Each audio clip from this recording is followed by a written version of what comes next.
आप एमटीएस को क्रैक कैसे कर सकते हैं। ठीक है, मैं अगर सीधा सीधा यहाँ बोलूँ तो हाउ टू क्रैक एमटीएस, सीधी सी बात है।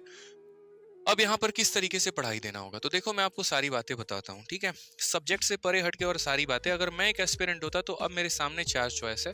पहला यहाँ पर है कि मेरा मैथ्स भी है, दूसरा यहाँ पर ये है ठीक है कि मुझे रीजनिंग भी पढ़ना है, तीसरा मेरे पास ये भी है कि इंग्लिश भी पढ़ना है, और चौथा मेरे पास ये भी है कि जीएस भी पढ़ना है। अच्छा, एक और चीज आप देखना कि कभी भी ऐसा नहीं है कि जो एमटीएस का बच्चा होता है या जो एमटीएस में जो लोग सिलेक्शन लेते हैं वो कभी आगे सीएचएसएल या सीजीएल का पेपर देते ही नहीं, ऐसा नहीं होता।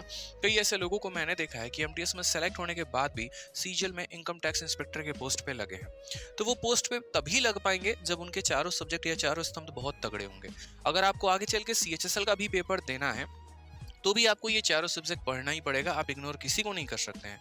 अगर आपके मन की ख्वाहिश है कि नहीं जिंदगी भर हम 25,000 के नौकरी पर ही रहने वाले हैं और हमेशा एमटीएस वाला ही काम करने वाले हैं, तो शायद आपको मात्र ये 2 सब्जेक्ट जो है आपकी नैया पार करा सकते हैं। लेकिन अगर आपकी इच्छा जो है आगे तक और है कि हम सीएचएसएल की भी पढ़ाई करें, सीजीएल का भी हम मतलब एक तरीके से पेपर दें और एक अच्छे रैंक एक अच्छे पोस्ट पे सेलेक्ट हों, तो सिर्फ ये 2 सब्जेक्ट से काम नहीं चलने वाला है।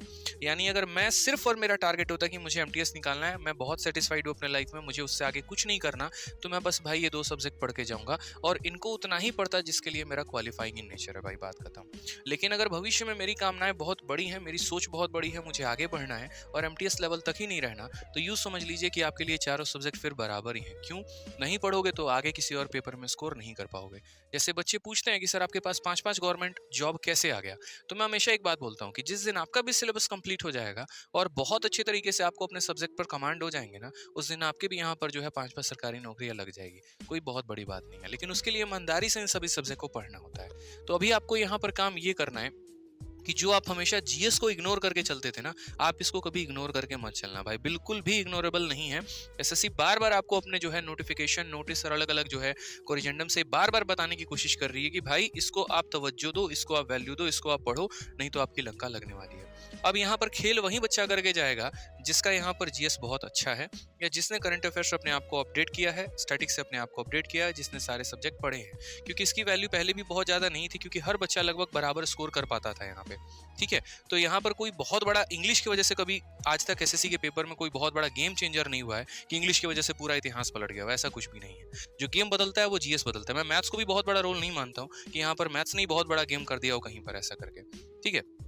तो जीएस जो होता है वो प्री में खेल करता है और मेंस में जो होता है वो मैथ्स खेल करता है, ये तो आपको भी पता है।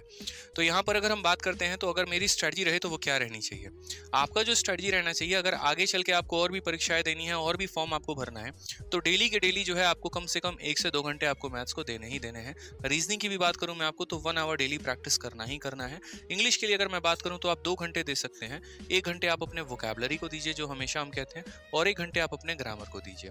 साथ में जीएस की भी अगर हम बात करते हैं तो जीएस में अब आपको कम से कम 2 से 3 घंटे देने की जरूरत है, और इन 3 घंटों को आपस में बांट लीजिएगा, ठीक है। 1 घंटा जो है आप अपना यहाँ पर करंट अफेयर के लिए प्रैक्टिस करिएगा, 1 घंटा जो है आप यहाँ पर स्टैटिक के लिए दीजिएगा, और 1 घंटे में आप यहाँ पर किसी सब्जेक्ट के लिए, जैसे मान लीजिए कि पहले हिस्ट्री खत्म कर लिया, फिर पॉलिटी, फिर ज्योग्राफी, फिर इकोनॉमिक्स, इस तरीके से कर करके हमें डिस्ट्रीब्यूशन देना है।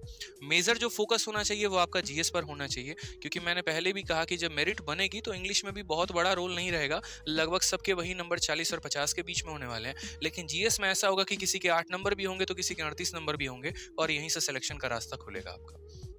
तो इस पार्ट पर जितना फोकस कर सकते हैं, इस पार्ट पर आप उतना ज्यादा फोकस करिए, ठीक है। प्रैक्टिस अच्छा करते रहिए, अपने सिलेबस को टारगेट करते रहिए, और बाकी हम यहाँ पर जो महाभारत बैच पढ़ा रहे हैं आपको यूट्यूब पर, ये हमारी पूरी टीम जो हम आपको करा रहे हैं, ये बहुत सफिशिएंट है। इससे बाहर एमटीएस में पढ़ने के लिए कुछ और आवश्यकता नहीं है, ना ही कोई पेड कोर्स लेने की जरूरत है, ना ही कुछ और। हमारे वीडियोस को आप देखिए अच्छे तरीके से, एमटीएस के लिए आपका उतना इनफ हो जाएगा, ठीक है भाई। समझ में आ रहा है बात यहाँ पे?